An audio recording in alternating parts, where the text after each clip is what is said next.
শারদ শৈশব, কলমে দিলীপ হালদার, কণ্ঠে নন্দিনী বিশ্বাস। বসে আছি বৃক্ষতলে কাশ ফুল বনে, পাকপাকালি রাজহংস চড়ুই বেটি করে। মেঘের পর রোদের আভা, খুশিতে আমার মন হারিয়ে যায় দূর আকাশে, খোঁজে শান্তির সিংহাসন। আশ্বিনে শরৎ আকাশে মেঘের পেখম মেলা, কাশফুলেরা ভাসায় শেখা অনাবিল সুখের ভেলা।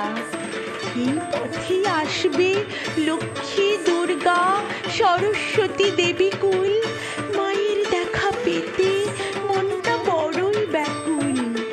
প্রতীক্ষায় কাটছে দিন রাত, চতুর্থীর পর পঞ্চমী, সাজব নতুন পোশাকে, থাকবে না কোনো ঘাত প্রতিঘাত। পুজোর এই কটা দিন থাকতে চাই আনন্দে, তোমরাও এসো সব কিছু ভুলে, মিলে একসাথে জীবন ছন্দে। শৈশব ফিরে পাওয়ার আনন্দ থাকুক এই হৃদয়ের প্রতিটি রন্ধ্রে রন্ধ্রে।